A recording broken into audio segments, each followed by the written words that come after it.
up, everyone? This is Waddie G with the G-List Society. Welcome to our new video chat interview series called the G Chat, where I'm going to interview your favorite LGBT personalities. We're going to talk about what they've been up to and their thoughts on things that are going on currently in society. So I have a special guest. I have to say, like, everybody I have is a special guest, but this one is probably the most specialist, or I don't know how you say it, because I've been in his seat a few times over the last 8 years, and he's been a great interviewer, especially for LGBT people of color. He has the longest running online radio series, just as far as Black LGBT, and then probably the longest, if not, definitely one of the longest running online radio shows featuring the LGBT community. Giving much love right now to the Dude Dirty Show's DJ Baker. What's going on, man? What's up? What's going on? This is DJ for the Do Dirty Show. What's up? Right. Repping New York, repping the LGBT community, repping out hip-hop, repping out everything. Yeah. Gotta rep that all. Gotta rep all of that. Yeah. It's very good to have you, man, because I just love giving props to people who give our own people a platform and give our people props as well. We're celebrating season 9. 9 seasons. 9 seasons. I feel old now. I'm starting to feel old now. It was like 9 years ago. It's almost a decade ago. So that makes you what, about 25 right now? In Beyonce years, yeah. In Beyonce. Right. Yeah. Wait, that's the new thing. Is the Beyonce years. This is getting interesting right here. I love it already. So when can we get the first episode out? When can we expect that? Well, we're scheduled to start September 23rd, which is Monday coming up, and I might come in a little earlier, but it's just to test out our new co-host of the show, who is Seduction, a ex-porn star, as he says it, now a stripper, and we're gonna learn some new things about him. He's nice, young, pretty boy with a big tush. So it's how we are at the Do Dirty Show. We like to keep it fresh and new. And I know you, who talks about how much of a top you are, I know you're gonna talk about his ass a lot on that show. All day long, we're gonna talk about his ass. Eric, hold on, Eric, wherever you are, check him. You better check him before he goes on the episodes and shit. But, so you got a new host. Yeah. Or what about your previous host? Which one of them will be on board for season number 9? Splash T is going to continue as my co-host, and she also will be running the board. So, yeah, she's graduated to running the board. She's been wanting to run it since she came on board, and Swanee was the board master, but now he's moved on to having his own network. She steps up, and she's the new button pusher. The one who presses all those applause and the shade buttons and all that. And we've got a whole bunch of new clips, amazing clips, some which will include our old engineer too, so it's going to be a lot of fun. Great. Now, with that said, you have a new co-host this season, as well as you got Splash T, following you to season number 9. Over the years, you've worked with different co-hosts. How do you choose the co-host that fits your formula? That's a good question. At first, the first co-host I ever had, I never picked. That was officially Ty Sexy. We were put together by Soul G at the time, who was my talent booker. Some of you may know Soul G now. He's, PR rep for Ice-T and Coco and stuff. You see him on the show.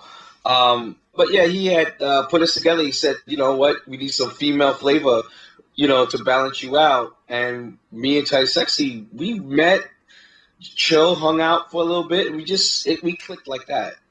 And then Swanee came along because I needed an engineer. I needed someone to press my buttons and do all the editing and stuff. He came along. He also had a great personality too. So I was like, hey, Very and it flirtatious.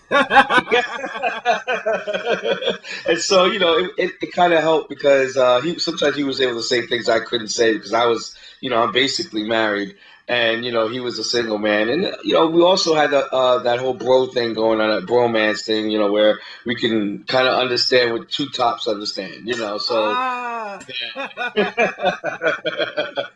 we had that whole thing going on. So that was that, and then with Paris, well, Cisco was just the over exaggerated femininity coming from someone who has that just the extra confidence. I think it was the extra feminine confidence that he held that I really appreciated watching him in a straight party and turn it out. So if you can go to a straight party with that personality and hold your own and never think twice, that kind of confidence is someone that I want to work with. Yeah.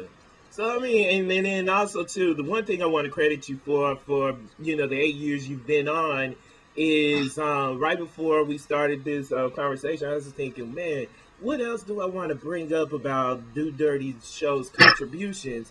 You introduced us to a lot of people that I think without your show we would never heard of. Maybe through Facebook or something like that, but you were before Facebook. And you started. I know, right? I was during the MySpace time. I was listening to some of my old shows, and I realized at the end of the show, I said, you can contact me at www.myspace.com/DJ Do Dirty. And I said, wow, I had a MySpace back then. Exactly. So I think that's how I discovered you. It was either through Facebook MySpace or one of those social medias. Because, what's so interesting is, when it comes to social media, up until Facebook and Twitter, it seemed like each platform had about 2 seasons, 2 years, and then we moved on to something else. So, because I did not want to, once I liked Facebook, I said, I hope nothing takes over Facebook, because this is too much. I remember Black Planet, I remember College Club, all of these, I go too far back. Actually, I think I heard about your show through Yahoo groups. Do you remember Yahoo groups? Yes. Actually, that's where I used to promote real hard, was through the Yahoo groups. That's where I used to get my porn, too. So it was like 1-in-1 for me. I used to get my porn and my information through the Yahoo group. So I'm telling on myself, but some of us still do. But ain't nothing wrong with that. Right. But just getting back to the platform that you provided a lot of people in the community, especially you started off with the Black LGBT personalities in New York. What made you start your show, giving yourself that kind of voice? I mean, because that's a big shoes to fill, to be that person that put on so many people from our community. Because otherwise, before your show, I would say all we knew were the Keith Boykins, the porn stars, and the promoters. I mean, you introduced us to other bloggers, New York party promoters, people who otherwise we would not have known if we didn't live in New York or DC and stuff. What made you do that? That's a good question. Well, I started because, one, I was really a nobody when I first came into this business. I just was someone who used to go to work, come home. I wasn't really involved in gay atmosphere, like that whole gay atmosphere. And so I came back and I said, well, I want to be a part of that. I want to be a part. I was 30 years old, starting my life all over again. And I said, you know what? There's a void here. What happened to all the Black gay people in media? And the only 2 people I did know was Keith Boykin and maybe Nathan Hale and a couple of others. But then, I didn't see nothing, no one being a loudmouth about it or telling the truth. And I always had this thing about catching people doing things, because I always thought, if you're gonna present yourself in a certain way, then be that person. You know what I'm saying? Be that upstanding person. And I used to see them on red carpets. I used to see these people on red carpets, and everyone was glorifying them. Every person I had met, they're such a great person. And so when I finally meet them, they're doing cocaine in the middle of the club and acting funny, and you're supposed to be married, but you're grabbing on such and such, and you're in the bathroom doing bumps off someone's ass. And well, yeah, I think that's interesting. You know, I think, oh wow, people don't know that part.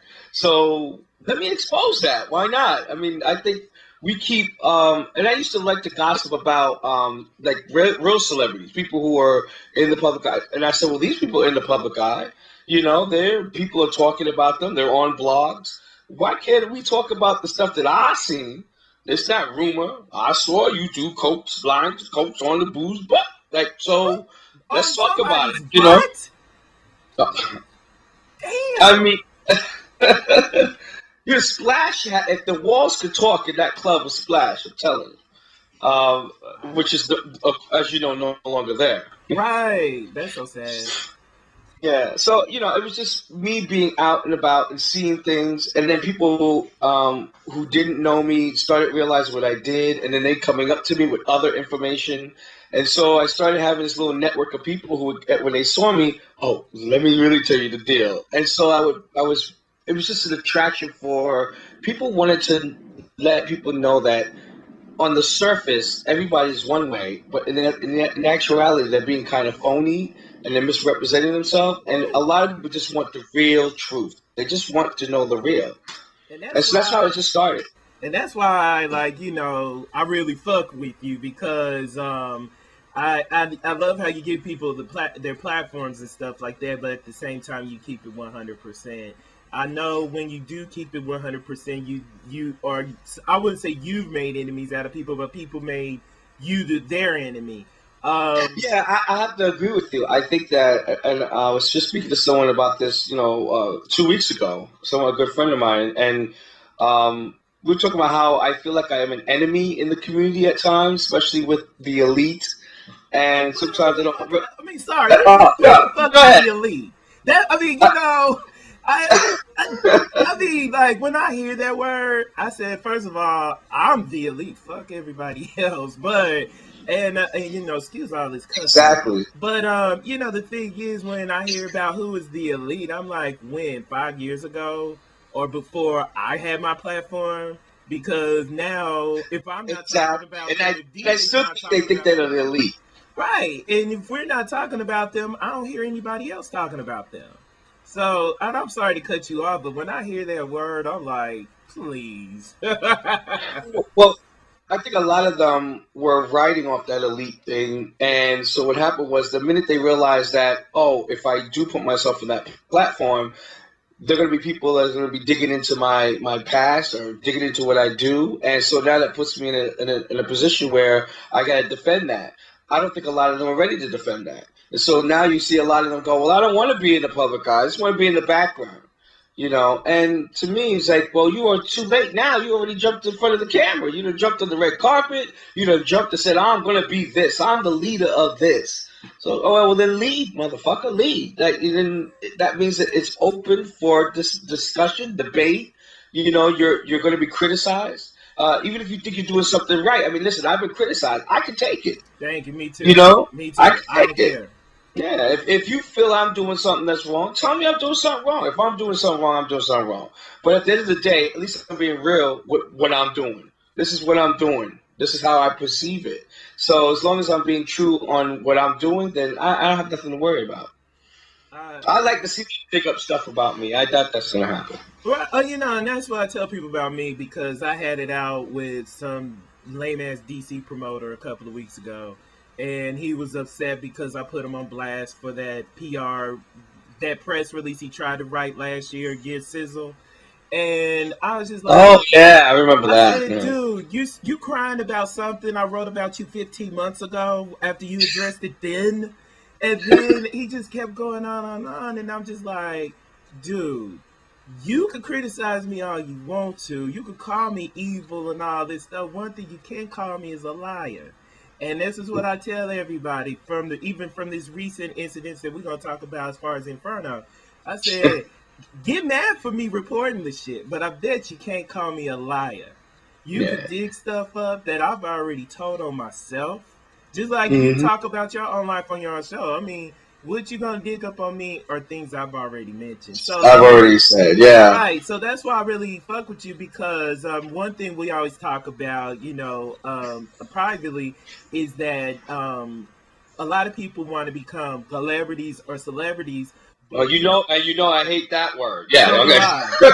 But you hit the nail on the head. Is that once they realize being that celebrity or celebrity, they put themselves in the forefront where they could be scrutinized just like the rest of us, and they're not ready for that. So, that's why many of them are here today, gone tomorrow in like 2 seconds. But, and let me just add something to that.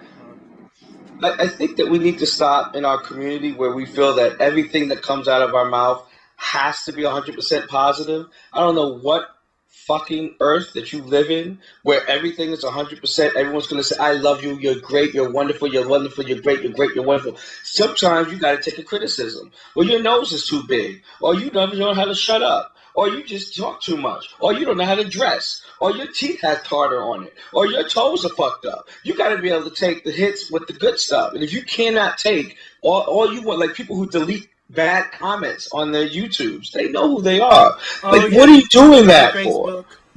Yeah, come on, don't do that. That is, you got to be able to take the good and the bad, and that's the only way you're going to be able to handle this business. One, and two, have any type of survival in this business. If you have this thin skin where it's only got to be good stuff, then I don't think you're ready for this. Yeah, you're not at all. And has there been anyone in your 8 years? Because we know some people that really clashed with you because you mentioned them on your show. Have any of them made up with you by now that you could talk about?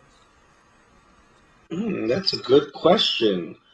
Who did I have it out with before that we're sort of friends now? I have to say, there's a couple of people who have been on my show who are upset. I mean, I think JL King is one. We had it out. The biggest example of that would be Terrence Dean. We had it out, and we're cordial. We're cordial. I respect him, he respects me. I even think Nathan Hale Williams, because he approached me about coming on my show. I didn't approach him the last time he came on my show. So there's a sense of respect. I even think me and Keith have a sense of respect. It's an acknowledgement of, I know who you are, you know who I am, we respect each other, and that's how we leave it. I think that's where I like it.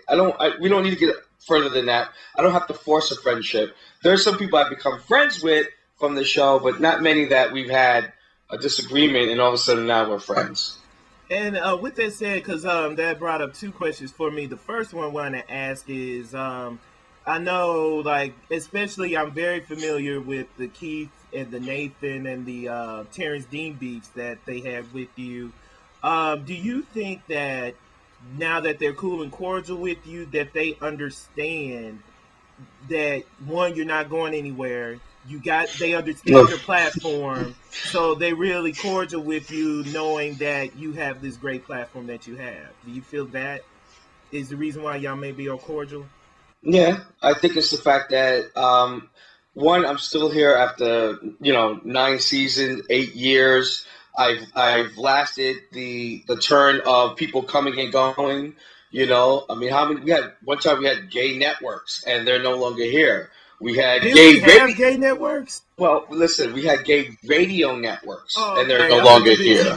Okay, so I've survived those, and I'm in somewhere where I'm still growing. I'm changing. This is not the same show that you got 4 or 5 years ago. It's a total different show. It's a more dynamic show with different characters and different people. So I think that they've seen, one, that I have the ability to grow, to continue to grow, and so they have to respect that.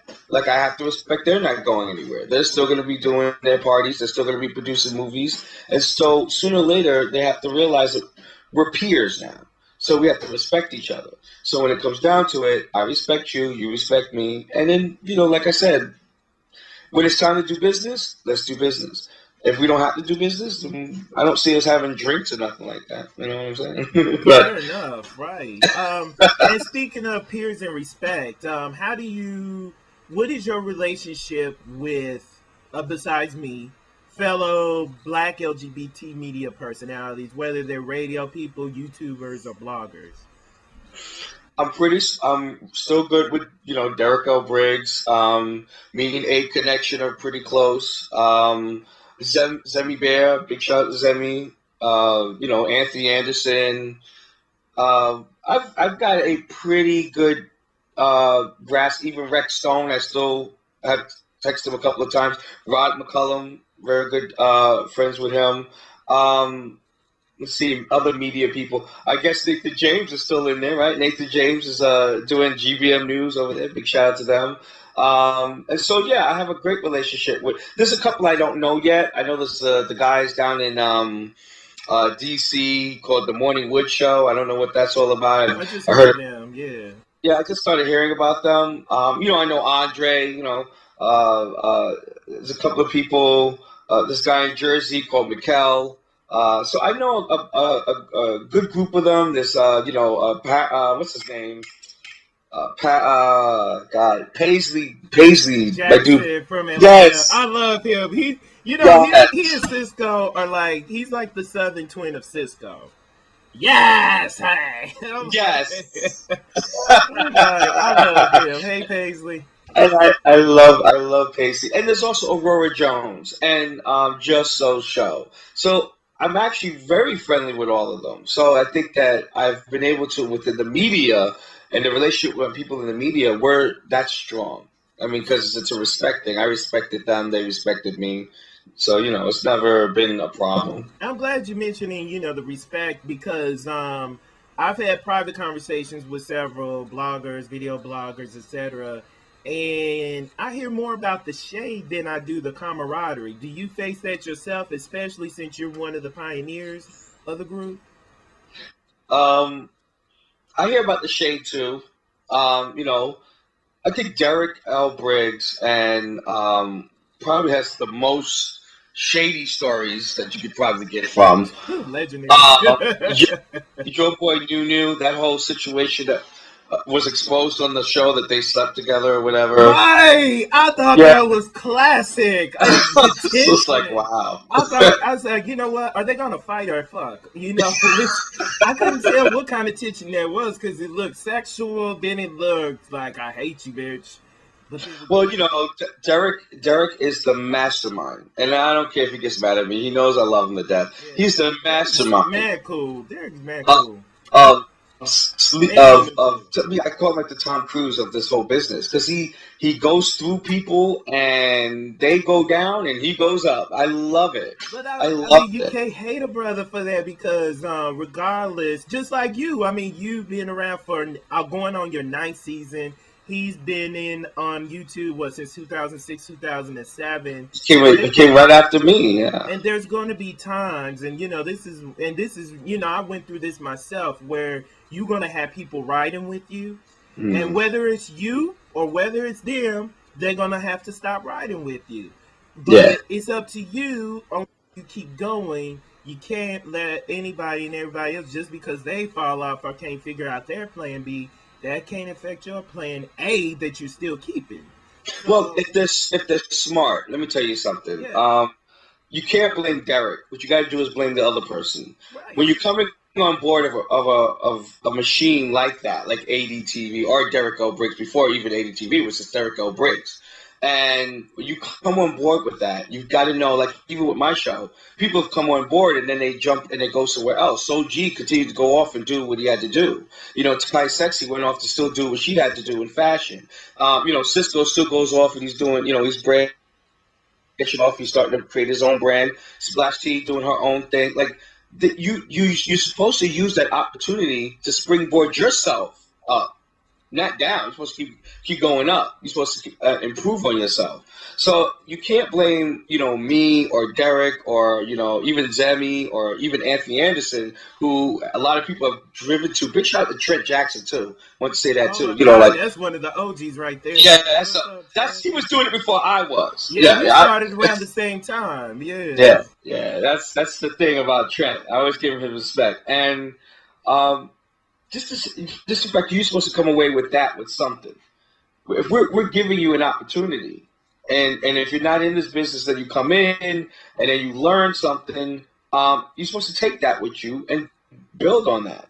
You know, it's the same thing with me. When someone give me an opportunity, like even Miss Drama, she gave me an opportunity to get into something, build from that, and then after a while, it's like, okay, well, I've learned what I had to learn. I need to move on my way. You go on your way, and it shouldn't be, you know, such a breakup like it was between me and her. But at the end of the day, I started to go do what I had to do. I'm not going to stop doing what I'm doing. You know, I'm not going to stop growing because something didn't work out. You got to keep going. Yeah, you do. And I mean, and that's why you're going into your 9th season. So what can we expect for this 9th season that we have yet to get from the first 8 seasons? Have you thought of anything yet? No, you know, I like to just go by the cuff. Like, you know, there's one underlining story, though, that I want everyone to start paying attention to is Paris, or Seduction. You know, he's coming in this as a ex-porn star. He just did his last porn movie. He's still stripping, but he has so much more layers to him, and I think he's trying to figure out which direction he wants to go. And so I think we're going to watch him grow. He's 24 years old. He's a young man. Yeah, he's really young. He's the youngest person we've had on the show. Oh, no, Ty Sexy was pretty young, too. I think she was like 21 when she got on. And it's just like watching them find their way and grow. Even when Cisco first came on, he was telling me yesterday, he said, I had no idea what I wanted to do when I got here. I was like, so much stuff going on in New York, so much stuff. And the DJ, you just grabbed me under and kind of said, this is the direction you may want to go in. And he's like, oh, thank you. Like, now he's trying to figure out where to take that information and where to go. So there's always a story, and everyone falls in love with all the characters along the way. Like, people still love Swanee. You know, if they want more of him, they go to wherever he's at. So you always fall. Even Cynthia, there's people who still ask for Cynthia. He goes, where's Cynthia at? She's off doing her blog. She's still doing her blog and growing her brand, and that's what it's all about. It's a story. So I think this season will be the story of Seduction. We'll see where he goes with that. And then, you know, somewhere along the line, in the hundreds of interviews that we'll do this season, we'll have a disaster. Okay, what was like? Can you? Well, let's talk about some current events right now because we're about to be out of time. All right.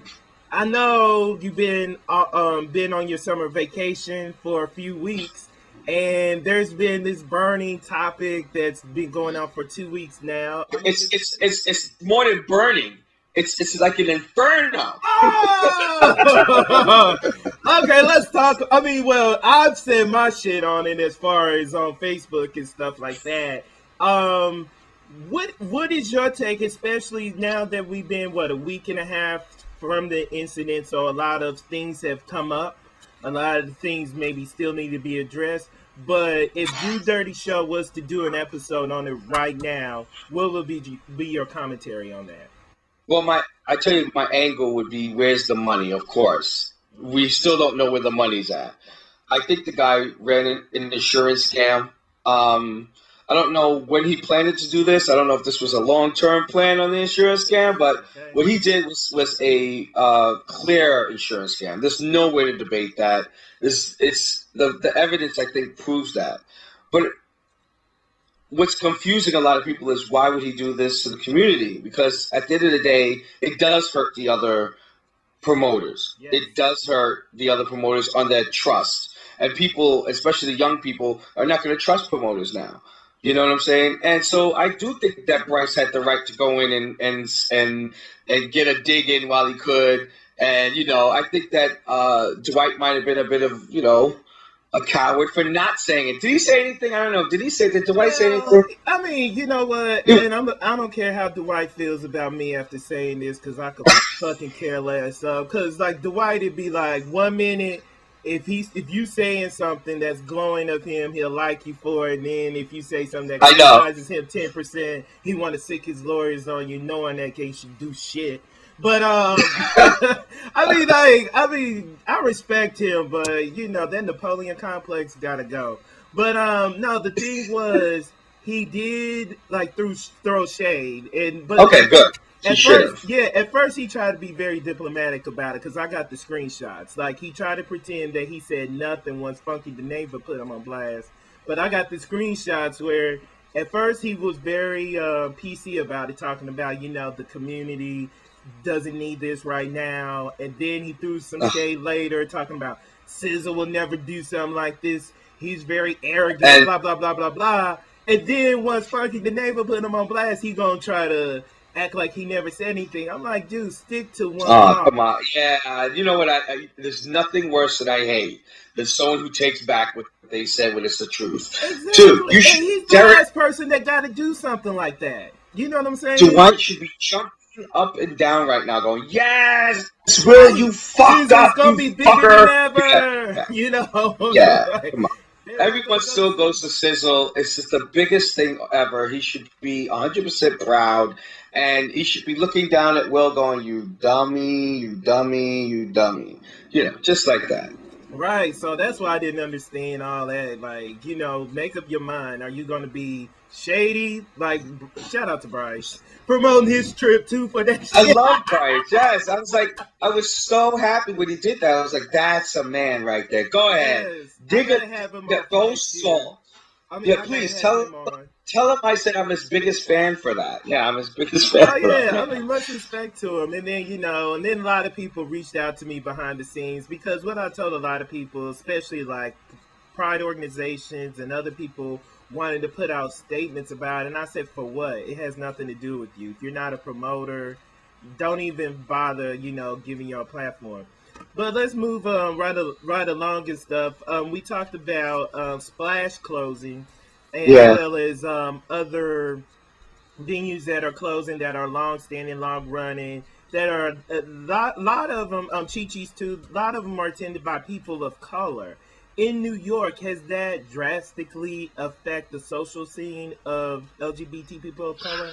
Yeah, absolutely. I was actually contacted by one of the party promoters to come on board for that reason, is that they're losing the concentration of LGBT that are African American that go to the clubs. Now it's XL, it's the big club, it's a mixed club. Everything is mixing it up. If you want to go and hang out, most people don't even go to clubs anymore. They go to lounges, have a couple of drinks, they jump on their Jacked and their app and find somebody they don't need to go to the bar anymore. They don't need to go to the club anymore to meet guys because they could do that from the comfort of their phone. So I think that the promoters have to think a little bit out the box now, and they have to obviously bring the celebrity draws and stuff like that. That's what brings people out to the clubs, I guess, now. But yeah, there's definitely like Esco's is doing album release parties, and I'm like, that dungeon all the way down there. I want to go to an album release party down there, but I mean that's what they're doing now. So probably yeah, they're just trying to stay afloat. I mean, XL to me has clearly changed the landscape of New York nightlife without a shadow of a doubt. So let me ask you a question about this because I always love your opinions about things, and I know for this one in New York it has touched on with you in recent years. At this point, we're in 2013. The season is about to be over, and then we go into 2014 Black Pride season. With Black Pride, what Black Prides were, let's say 10 years ago versus where they are today, and regardless of the makeup, regardless of city, do you think that they are relevant in the Black LGBT community anymore? Oh gosh, I will say not in New York. Black Pride in New York is tragically done. Like stick a fork in it, it's done. I think for me as a New Yorker, I'm thinking about going to other people's prides to see what's going on. DC's pride wasn't too exciting to me. I mean, it's nothing but a bunch of club parties and that's it. So I didn't see anything else going on, like, a festival or something that we could see things happening. I think they still kind of leave out music. I think that they're still trying to find the big draw of the, Little Kims and stuff. And I just want them to be more creative with getting African-American LGBT community to come together for other reasons other than a club. I think that's just the easy way out. And I don't think they're ready to try anything new. Like, I mean, give it a try. Contact the out artists, have them put out festivals, have them be able to do music festivals and art festivals, and just people like, you see how we can come together and be in the park and have fun and have singing and dancing and just have even a cookout or something. But there doesn't seem to be anything of creativity with that. It just seems like if this is naked men in a club, it's just not popping. And I just think it's because the community leaders are not thinking out the box. I don't think they want to try something new. They're scared to fail. They're scared to fail. Or do you think it's just all about money, maybe, versus providing the quality culture and entertainment? Do you think? Yeah, I think it is about money. I think party promoters want to make their money. I get it. So do we. So do I as a entertainer. I want to make money too. I want to be paid to host. But I think that if I'm going to take the chip on the chin, on the payment side, at least it's for something that's creative. We're going to try something new this year, guys. Can we get all the artists together like they did at Boom, like I did at Boom, and let them perform and build their crowd and invite their fans and rally. And so they did. It was 1 year we did it. It was very successful, and it was something that if we be in the third year now, could have been put on at a park or a beach. I mean, we could have had a big festival where we could have had loads of people come in and vendors and small businesses come in and set up shop and sell ice cream or sell chocolate cake or sell their porn DVDs or whatever. Like we could have that big situation. I didn't see that this year at Black Pride New York or DC. I didn't get to go to Philly. I want to try Philly. I want to go out the way. Yeah, they want me to be on the board this year, and I'm just like, dude, I've tried to help out Chicago Black Pride for a few years. I think it was like between 2005 and 2008, and I gave up because they were more concerned about drama and not doing anything. They wanted to wait, like our Black Pride is in July. They wanted to wait until June to put it together, then cry about not having any money. And then I'm like, you know what? Why are you even doing this? If you don't know how to raise funds and you want to wait until the last minute to put stuff together, that's why I'm not even really considering it. I'm just hearing the conversation because I'm just like this. The Chicago Black Pride weekend has been on the steady decline since 2004. Absolutely. Or I would say 2005 was our very last good Black Pride. We had the last great Black Pride in like 2003. But, so after 2005, when you thought it couldn't get any worse, it did. The last 2 years, they have been okay, but not good enough where I would tell everybody from America to come aboard like we would have 10 years ago, But with that said, the last topic that I wanted to address with you. Here we go. Oh, no. Actually,